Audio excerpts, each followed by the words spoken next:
Welcome to School and Around, a podcast hosted by Branching Minds, featuring prominent leaders, subject matter experts, and thought innovators with their perspectives on the current challenges facing K-12 education. I am your host, Larissa Napolitan, a former teacher, instructional coach, and a member of the Branching Minds team, here to lead conversations and to shine a light on phenomenal educators and those that are on a mission to transform our schools and the lives of students. Maybe you've been listening for a while, or this is your first episode. If you like what you hear, would you do us a favor by rating and reviewing us on iTunes? This is a fantastic way to tell us you enjoy what we are creating. Also, if you want more MTSS resources, sign up for our weekly newsletter using the link in our show notes, and check out our website for all the blogs and guides you would ever need about MTSS.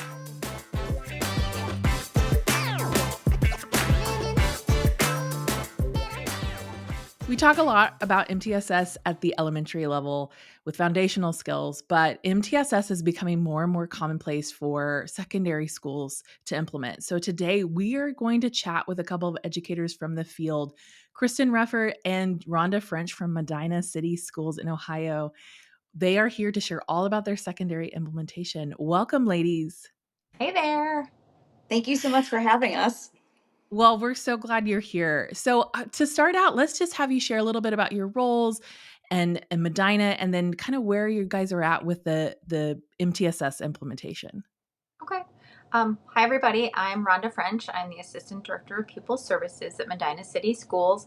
This is my 7th year as a District Administrator in Medina City Schools, and for nearly a decade prior, I was a school psychologist in another life, it feels like. I'm Kristen Reffert. I'm starting my 2nd year in the district as an MTSS coach with grades 9 through 12, and I'm primarily at Medina High School.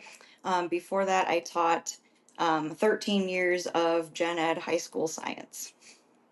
So she's actually our expert today. So Kristen and I are a part of our Pupil Services Department in Medina City Schools.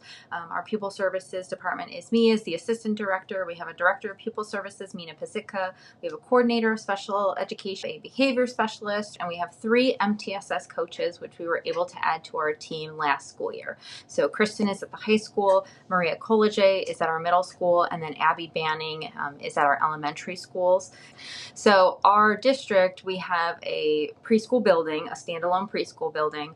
We have 5 elementary schools, we have 2 middle schools, and we have 1 high school. And then we also have a school that specializes in behavior support for students with disabilities. So for our purposes today, we're going to primarily chat about our high school, where we currently have just under 1,800 students enrolled. And to give a little bit more background about Medina, so Medina is a suburban district in Northeast Ohio, and we are at just under 6,000 students total. So for the high school specifically, we're very much still in the very early stages of MTSS implementation. I took on this role last year for the very first time, and prior to that, whether or not our staff had even really heard of the acronym MTSS was questionable. So we did a lot just within a year of getting that kind of that knowledge base and some of the foundational work. Within just a year of implementation, we've managed to form building level teams where we have a tier 1, like a PBIS and MTSS committee that meets monthly. And then we've developed a tier 2 specific focus on looking at how to get tier 2 systems in place within our building. And then we're pulling in data for things like test scores, STAR screener data, and we're using the DESA, SEL Universal Screener. Last year was the first time that our high school had even really used SEL screener for any reason, and we chose to use the DESA through Branching Minds to do that. And in the 2nd year, what we're starting to use from Branching Minds is the graduation risk report a little bit more, and pulling data from that to start to make decisions for students with tier 2 needs. As far as some decision-making things and instructional changes that we've been able to do since our implementation, the district has developed an SEL committee, and our focus has been developing district-wide tier 1 lessons for pre-K to 12. What my focus is right now with tier 2 especially is we've had a small group study hall that now it's called a connection study hall, and I'm working to make the focus of that more of a structured support for tier 2 for students. Well, it sounds like you have done a lot of work to get yourself sort of where you're at today, and we'll kind of dig into that in a little bit. But since we are talking to secondary, I would just like to ask a kind of fun question, sort of to set us off. What is a misconception that you might have had about high school before you started high school? Before I went to high school, I thought that it wasn't going to be fun. I think you are so anxious and overwhelmed and nervous about high school that I was just in my mind, I thought it was going to be terrible. And it was not. I met my best friends in high school. I just it was a great time. And interestingly, from that experience, obviously as a school psychologist, I'm very much into research and I'm a nerd and I love, thinking about research studies and how they impact my life and my profession. And so many years ago, and I can't remember the reference to this research study, but it basically said that 80% of the situations that you have anxiety about or you're nervous about end up being positive or neutral. So, it's an interesting perspective because, not all situations you're nervous or anxious about, but 80% of them that you are going to be just fine. And so I feel like that was my high school experience, is that I was so nervous about it. And it was one of those 80% times where it all just ended up okay for me. Yeah. I mean, I can understand. I was also very nervous. Kristen, what about you? I don't remember being nervous so much because I feel like I don't know what I was thinking, but I do remember watching movies about high school, like Clueless or Mean Girls or something, and I was like, oh, that's what high school is going to look like, is everyone's in these very specific cliques and people are mean to each other all the time. So that part I think was like, oh, I don't know what that's going to be like. And I was surprised to find that when I got there, so I was a band nerd and I started ninth grade with that group of people already incoming in marching band. And what I found over the years was I was, yes, there are cliques and yes, there's groups that you kind of gravitate to, but my best friends that I brought up with me from kindergarten. We ended up in three different cliques in high school. One was in drama, one was a cheerleader, and I was in band. And it was still okay to interact with each other. And I think it was refreshing to me that it wasn't just like the movies. Mhm. I do think that many people who think about American high school and they refer to movies, I've heard that before. So, okay, let's dig into MTSS implementation. I know I know that you're kind of at the beginning of the process. It sounds like you've done a lot of work to kind of get where you're at today. And so I would love to sort of talk about what did supporting students in your high school look like before you started that implementation of MTSS? And I know Kristen would say absolutely nothing. There was nothing done to help kids. And her perspective is so interesting because she's coming from general education. So, again, my background is as a school psychologist. I primarily worked in special education before I became a district administrator. So, her perspective is one I very much value. But in this case, I will say that she's probably a little bit wrong when she says nothing, in that, in our high school, in all high schools, everyone has good intentions for kids and there are good things happening whether it's systematic or not, and I think that's so important to remember. So you might say, like, my school doesn't do MTSS, and I would probably argue that you do some things, but it might just not be systematic. So we weren't regularly looking at data to make decisions. We were placing students and worried about placement more than services and what the services to address issues are. So I think prior to, Kristen's involvement and more of what we've been able to achieve in relation to our secondary MTSS is that the fidelity of the implementation was not great, is that we weren't doing it consistently, and also we weren't necessarily doing it efficiently. So a lot of individual decisions versus, more group-based decisions. But really, I mean, overall, kids got help. Good things happened at our high school, and again, all high schools. Even if it's not systematic, it's just not efficient. And because we go through things in our district of up and downs, budget constraints, and other things that might make limitations on staff and instructional supplies, we need to make sure that it's running very efficiently.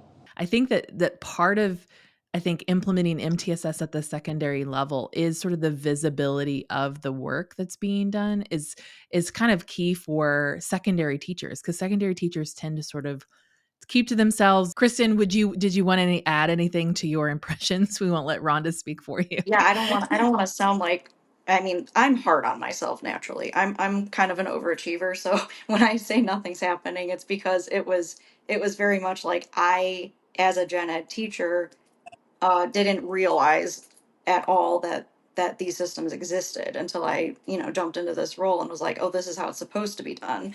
And this is what we have to work on, changing so that we're looking more big picture.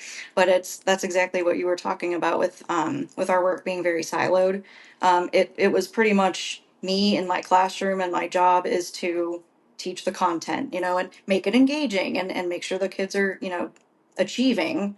But it's kind of put on you as like you are the content expert, and that is your class, and you're responsible for that group of kids, and then they leave you and a new group comes in. And so um I think it's very challenging to start implementing something like this in a secondary building where you've got a lot of moving parts. You have teachers who don't necessarily see their kids very much, meaning like if you see them 45 minutes a day, and then they're gone, and then you see them again, compared to the contact time that an elementary teacher would have, and that relationship that they're able to build with the amount of time they do see that student is just very, very different in secondary. But with that being said, but I've taught ninth, 11th, and 12th grade science. And I feel like coming from that setting, it felt like a one size fits all. Like you're there to expel the information, you're there to give them the knowledge and then see if they achieve or not, and then worry about, I don't have time to reteach it, and then move on. And I think that one size fits all, it's like if there's nothing in place to help support kids who don't succeed with the first version of what you're giving to the kids, it's kind of like oh god, they need help, and then we immediately assume that they need specialized support. So without that system in place of understanding what you can try first and how that takes time to really develop, oh okay, well maybe just they need a little bit extra within the classroom and they needed it differently within the classroom. Without that concept, I think high school in general struggle with. And it's not that RTI didn't exist necessarily. It's just to what extent were we asked to really collect the data and do it to fidelity is it's I think it's very up to the building. Well, and it makes me think about, I was in a situation where we started to implement RTI, and an assistant principal came into our PLC, our department meeting, and this was at middle school, and was like, "Hey, we're going to do RTI. Get me a list of kids that struggle." And I was like, "Okay." It was kind of a broad ask, and it wasn't very specific. And there wasn't a system of like, okay, so which data do we use for determining what they're struggling with? And what's going to happen. And it really put a lot on us as a teacher to like, oh, we need to figure out which ones are struggling and then implement a specific targeted intervention for them. And that was just a lot to ask of a teacher who had, 120 students that we see throughout the day. And we're like, and it just adds a lot to the workload. So I think that that's where it is about, like, is there a system in a place to like support the secondary teacher Hmm. in that work if they're being asked to that? Because I feel like the building wide system can help support that work of the individual teacher. Because I just know as a teacher, I always felt like I'm responsible for these kids to learn these things, and it put a lot of pressure. And so Hmm. I think that you're right in that sort of impression. Rhonda, is there anything else you wanted to add? Sorry. Yeah, it can change in a year, right? So that's where we were, but like think about what Kristen said at the beginning, and that like all of the stuff we've done, and it's only been just over a year. So I often have to take all of our coaches back to be like, "Hey, remember a year ago when we all would have said nothing was in place? Like look at where we are now." And I think it might seem slow, especially once you gain the knowledge, is that you really have to take a step back and analyze that like overarching and that overview data, where it's like, okay, here's where I actually was and here's where I am now. Yeah, yeah. Well, okay, so let's sort of move on to talk a little bit about, you're going to start implementing this MTSS at the secondary level, and I know that there's a lot of challenges in that, and we talked a little bit about just people's knowledge base around MTSS. But I guess my question is, for your specific context, what were some of those challenges or barriers that you encountered? And then maybe what were your ways of approaching those challenges? Mhm.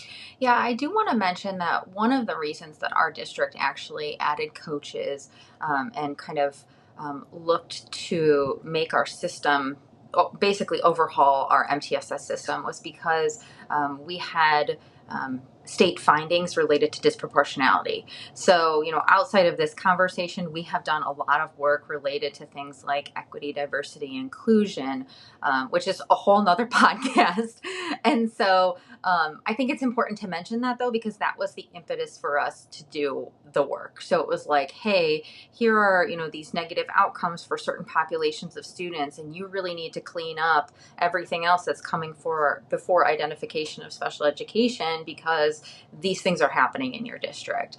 And so when we committed to the work, we knew that because we need to change these outcomes in relation to disproportionality. And so our motto became, we're going to do it slow and right versus just doing it for the sake of doing it.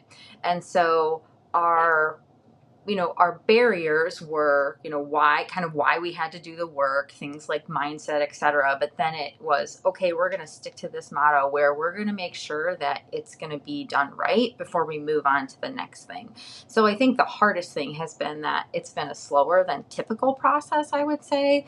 But I think because of how we're approaching it, it has been much more well received. Yeah, 100%. And I think from my perspective within the building, so I taught in the building for 9 years before becoming a coach within the same building. So I had the benefit of knowing the staff already, and I didn't have to establish the original relationship with them. I knew who I was working with. But in shifting into this role, I had to start navigating early on last year, kind of where we were at as a building in terms of what they did know and what they were, I guess, aware of what they should be doing or shouldn't be doing or haven't tried yet.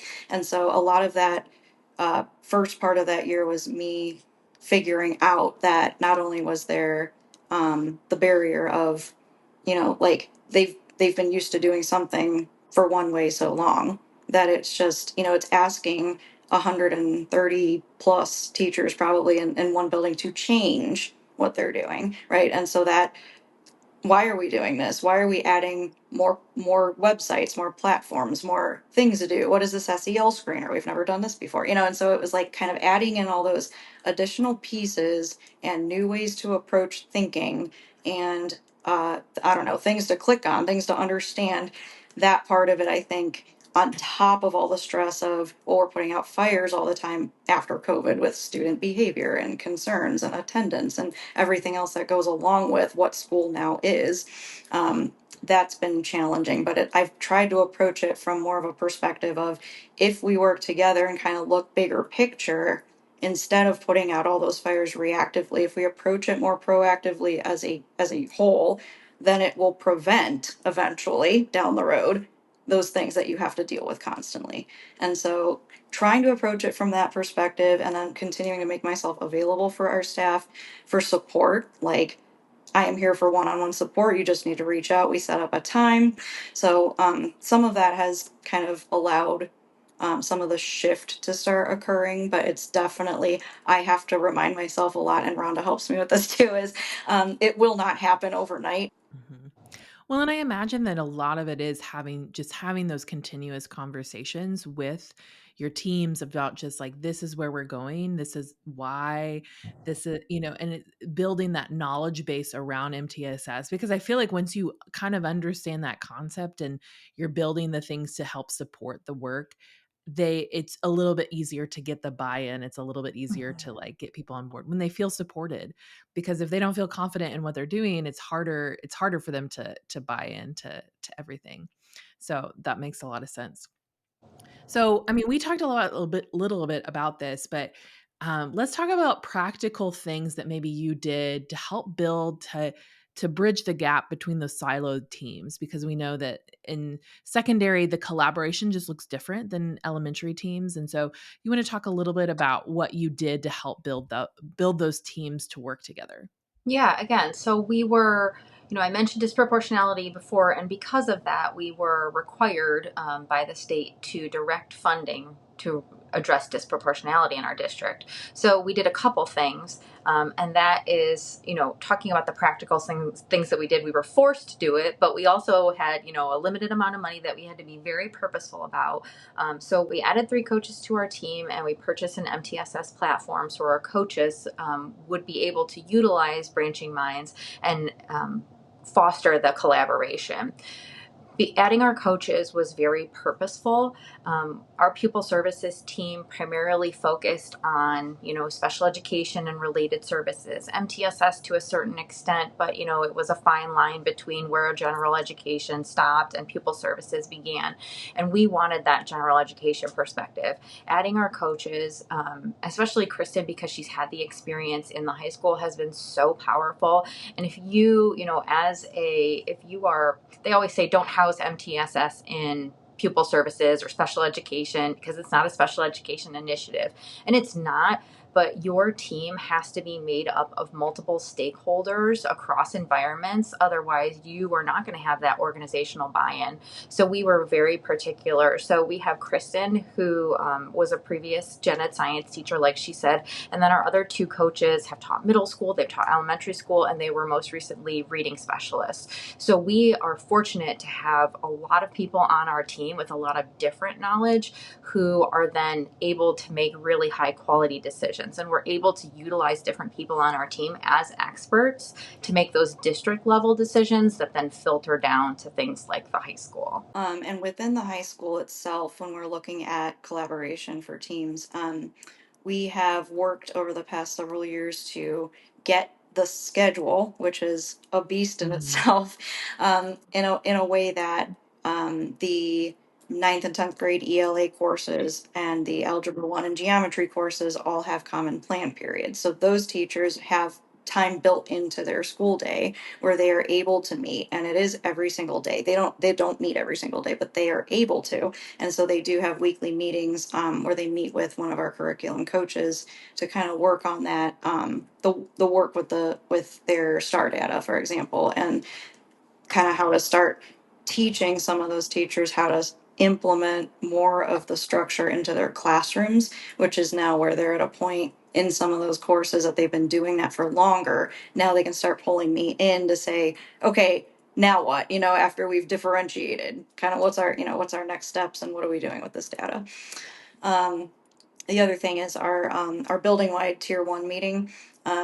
It was a phenomenal decision to set all of those meeting dates for the school back in May of last year, so that everyone who's a part of that team, can prioritize that this is happening and we know it's coming up. And then it gives you a lot more buy-in, I feel like, when people are aware that it's happening and that they know what's on the agenda ahead of time, and that when they're able to prepare for that meeting more appropriately, that's what we're working on, is making the structure of that level meeting more effective for the building too. I think setting those meetings ahead, like allotting the time in the schedule, because I think that even if you end up canceling a meeting, even if things adjust, it's better to have that allotted ahead of time than it is to wait and do that at the beginning. I think doing it in May is fantastic.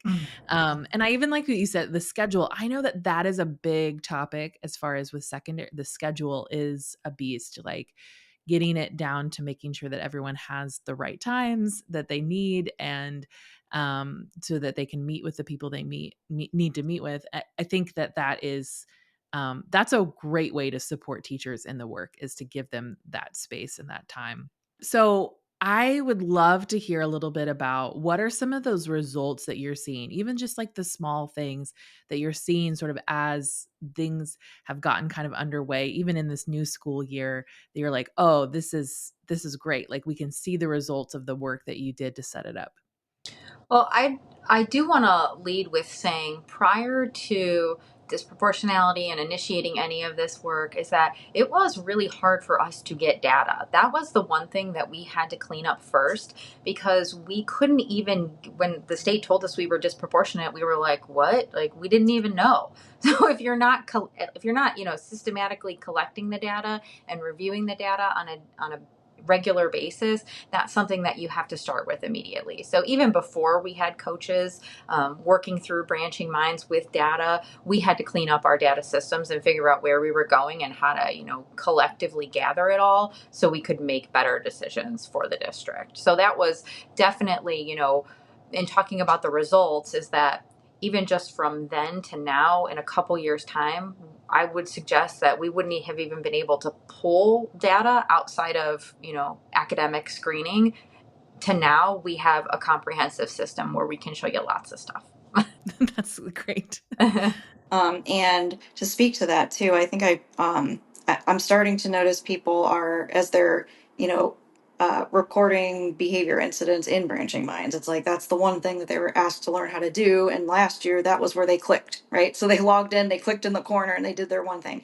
But now there's people who are like, wait, there's all this stuff on this page now that's populated, and what does it mean? And then what I've noticed, which is monumentally beneficial, is that the teachers now want to know more of why is this section blank for a kid, so they're starting to see, wow, this would actually be really helpful for me to be able to pull this information for a student and see that if I'm having this issue with the student or they're struggling in this, that other teachers are seeing the same thing, and then that kind of helps with the buy-in too. But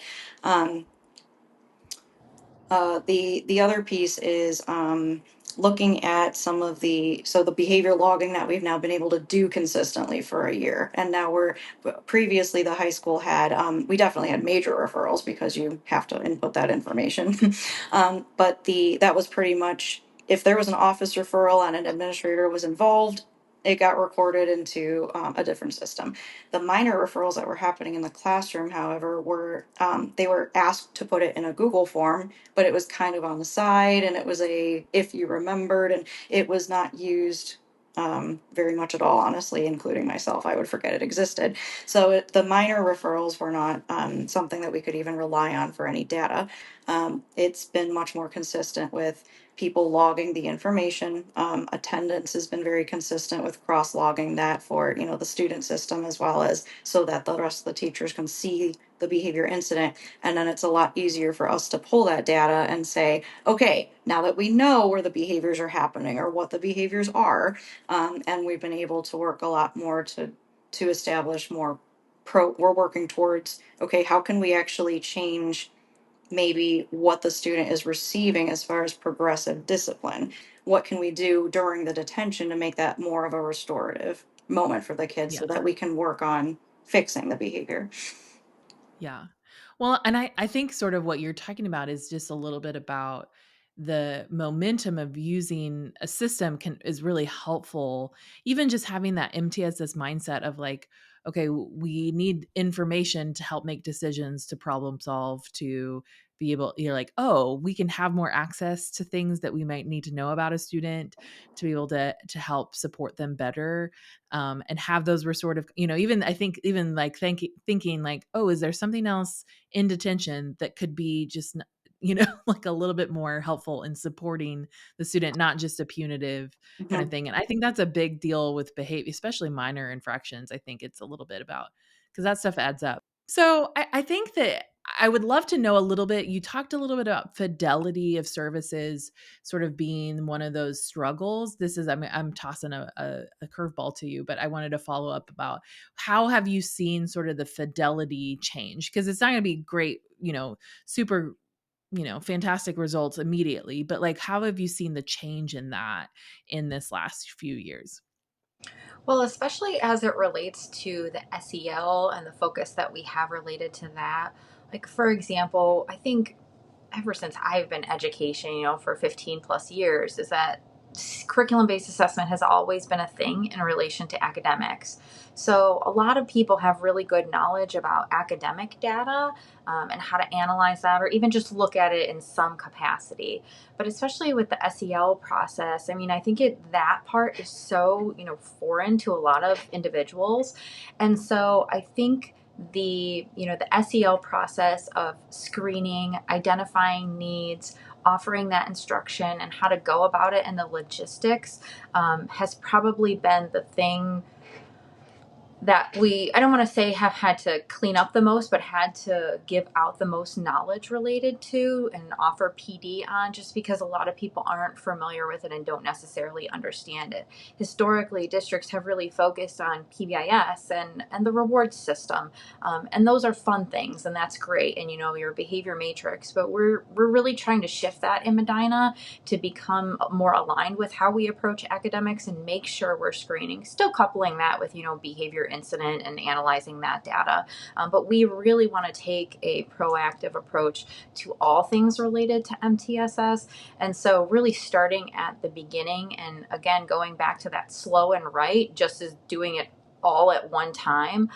So, making sure that everything and every initiative that we're implementing is being done right. Yeah. That's a great point. And I think that many people, maybe in the rush of an implementation or to try to see like quick results, will rush past that and maybe forget to make sure that each step is done correctly Yeah. in the implementation. Because I know that, I mean, that makes a big deal in the results. Because I think in education, oftentimes people are looking for that silver bullet, the thing that will fix everything immediately. But I think the best work, I always believe, is that it takes a while to implement and to really see those results. So Chris, this is really focused on Kristen and being an MTSS coach. Um, coming from the classroom, I would love to hear a little bit about what you wish you knew before you started the process. Okay, definitely number one is the I guess awareness that the outcome will not be immediately noticeable. I think it was something that, in the back of my mind, I'm like, well, obviously this is a long-term thing that we're working on. But I think it was a big wake up call for me changing into this role where, um, like I mentioned before, coming from the classroom and you see if students understand it or not. Well, here it's a much longer road to working with adults to, change habits, change mindsets, get them on board with approaching something completely differently, and it can take years. Is what I'm finding is I think I shifted very quickly just because I think I naturally had some of that mindset prior to taking on the role, which I didn't realize I had until I had the role. But I think moving into it was a lot easier for me because of what I was already doing within my classroom with my students naturally. And then I come to find that that's not necessarily commonplace with every educator. And so, really working to kind of establish the work that we're doing is ultimately so the students benefit, and Mhm. making sure that communicating that to everybody consistently and then at every opportunity I can. Um, I think I didn't realize going in how much I would have to continue to emphasize that. Mhm. Um, the other thing also is I think how many people still seem to have almost a limited knowledge of MTSS despite the information being out there and now working with the staff. But it just depends on in what capacity. Like if it's a whole staff meeting in an auditorium with the size of our group, are they, I mean, we're giving them the information or we're having them do what they're asked to do, but are they understanding it fully in that setting? So what I've worked a lot to do is to shift. I've worked with my principal to shift some of the focus of staff meetings into like almost little mini sessions of professional development. So as early as last spring, where I was like, the people need the things. I don't know how to give the information other than a large group setting, and it's not working well, and so we've worked to kind of restructure staff meetings so that they're a little bit more meaningful, and we've changed up groups and we have people sign up for optional sessions that they wanted to learn more about while also wiggling in, but we're also forcing some tier one information at you, and I think Kristen differentiates her professional I development. I So I do. think that's really important to mention is that she differentiates it for adults. And, something that's been difficult is that we have found that a lot of adults that are working with children are technologically not inclined.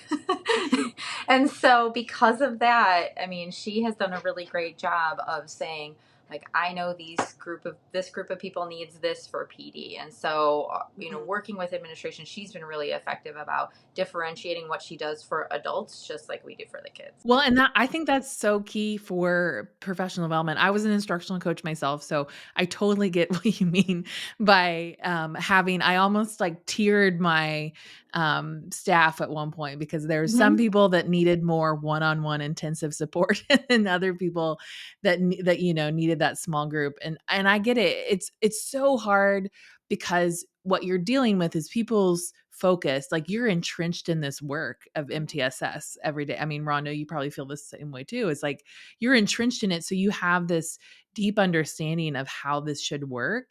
And not everyone's focus is in that same way. And it's so hard to get everyone to lay, on board, Yes. and really understanding how it applies to their individual work on a daily basis. Because also understanding, I mean, I just came from the classroom. Your priority is your classroom, is being prepared for Yeah. your students and having your lessons ready. And, and that's not what is on the forefront of their thought process every single day. Whereas mine, yes, it is. And, and so kind of understanding that also, but then 100%, I actually use branching minds to differentiate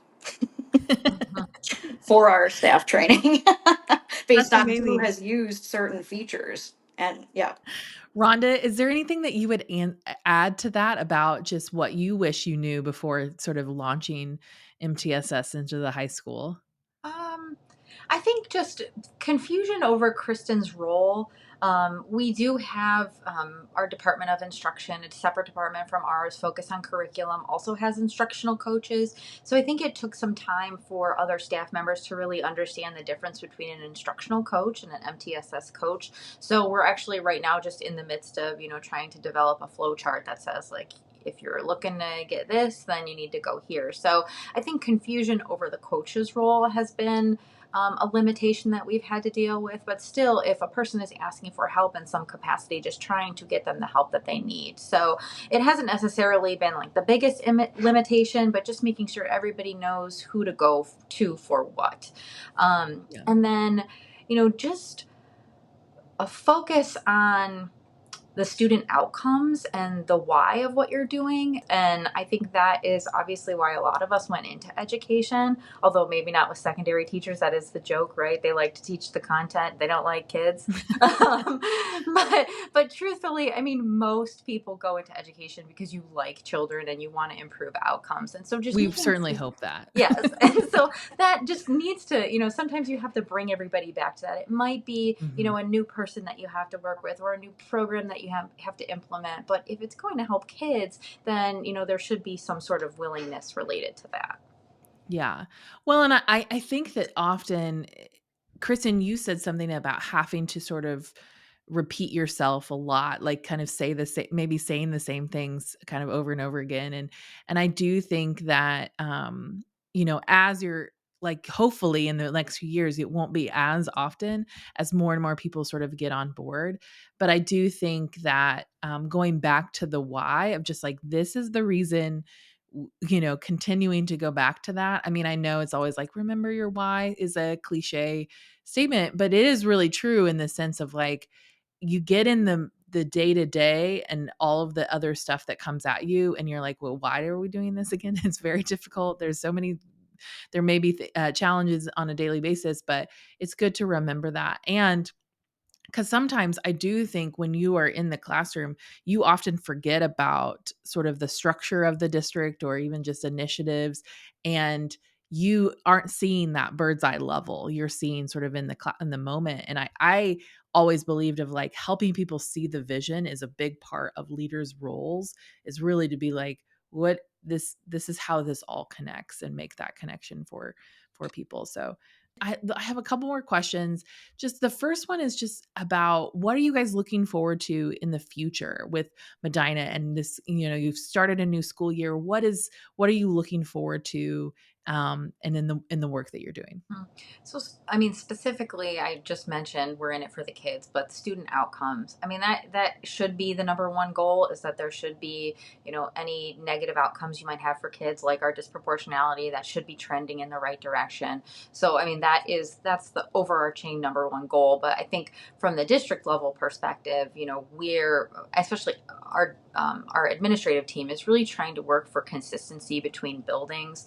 So, with the addition of our three coaches who are on our team, with the addition of Branching Minds, with the addition of our SEL committee, we're wanting to make sure that, kids moving grades, moving buildings, that shouldn't be a hindrance to the service that they're receiving, and making sure that things just become more consistent in our district. And then also, one thing I'm super excited for is the SEL stuff. So again, I mentioned I'm a nerd, I'm a school psychologist.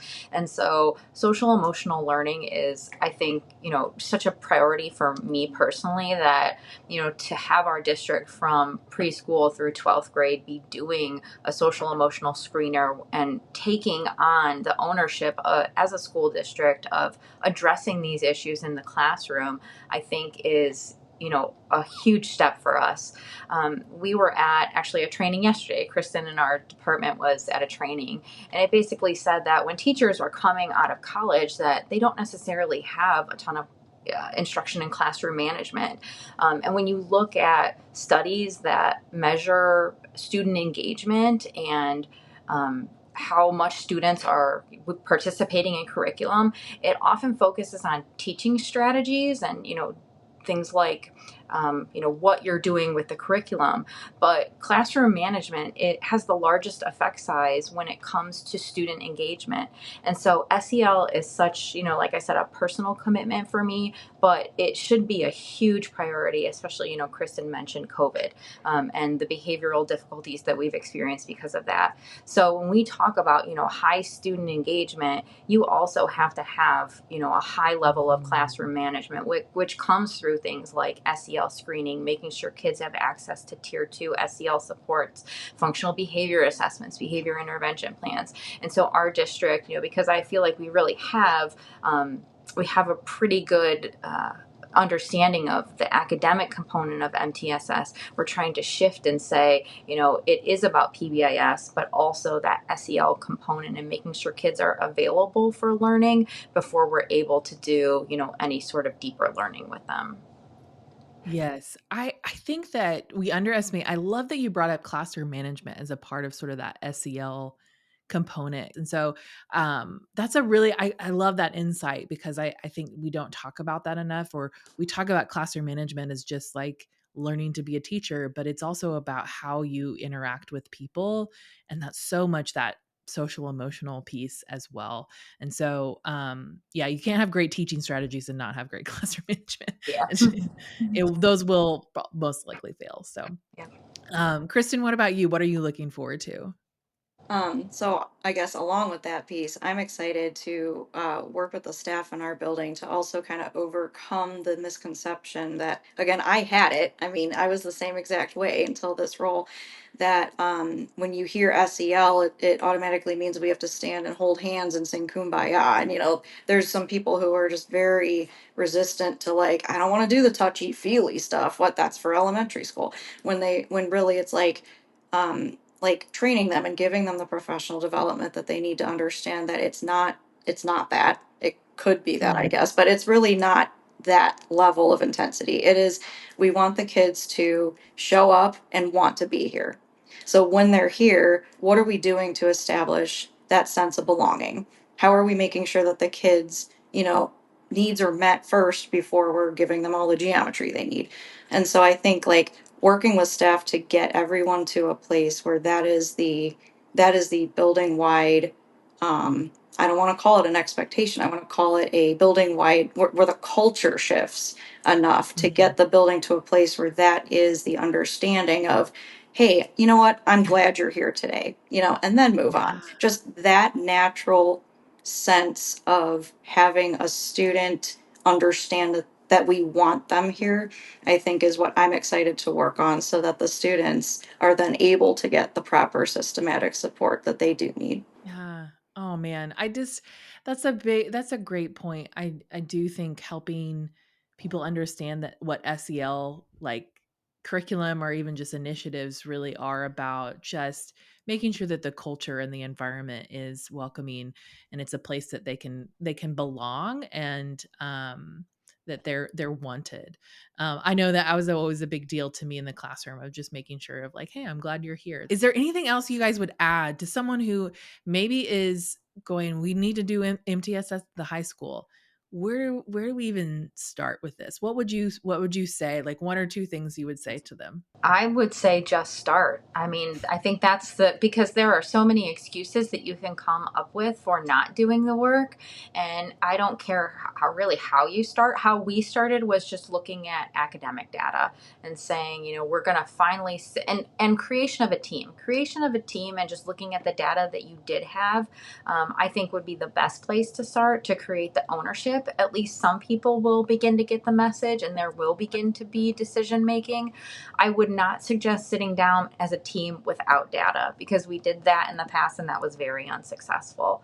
But really, I mean, just stop making the excuses and do it. It is able to be done at a secondary level. I can't tell you how many times I heard, oh, it's high school, like they don't want to do that or they're not going to be able to do it. And I think that is not an appropriate mindset to have, and you have to get yourself out of that mindset to just be able to say we can do it at any level. Because honestly, what we're doing is like I mentioned, Kristen was doing differentiation for PD for adults. MTSS is a systematic way of thinking about lots of different things, not only education, but thinking about professional and personal lives. It's still an effective and systematic way to problem solve, and that's how you have to look at it. So that's my advice: is just stop making excuses. It can happen at the secondary level. There's always something that's going on. There's never a Right. good Yeah. time. Yeah. And I think too, like MTSS really is an umbrella over a lot of the initiatives that a district might already have. Yeah, I think I love that you're like, just get started. Just do it. Kristen, would you add anything to that? Yeah, my piece of advice is if you're starting this work at the secondary level, it can very quickly become overwhelming because of just how many moving parts secondary buildings have and how many different staff members a student might, interact with on a daily basis and what happens during all those times. And so what I really had to tell myself towards the end of my first year as a coach is pick one thing to focus on at a time. And right now, I'm currently not doing a great job of that, I have to admit, because I do have my hands in like a lot of different places. But I have to bring myself back to saying, you know what? We're not going to fix maybe academics, behavior, attendance, SEL all at the exact same time. And it's okay to approach the one that I know I can tackle because maybe we do have data for one of those areas. And that's something where we can start. Yeah. Well, thank you so much. I loved this conversation. I love talking secondary MTSS and just all those things. I know that you guys are doing great work. And so thank you so much for being here. We just really appreciate it. And this is also for those of you listening, Kristen and Rhonda will be at our MTSS summit. So you can hear more about their work. And so this is a great just a teaser into Medina City Schools story. So thank you so much for being here. Thank you so much for having us. Yeah, thanks, guys. Thanks for listening to Schoolin' Around, a podcast hosted by Branching Minds. Go ahead and subscribe to our feed wherever you listen to podcasts. And don't forget, if you are enjoying our content, would you do us a favor and rate and review our podcast on iTunes? This helps others find our podcast and lets us know how much you love what we're creating. Branching Minds is an educational technology company using learning sciences and technology to help districts effectively personalize learning through MTSS. To learn more about us, check out our website, branchingminds.com, or follow us on Twitter, Facebook, or LinkedIn at Branching Minds.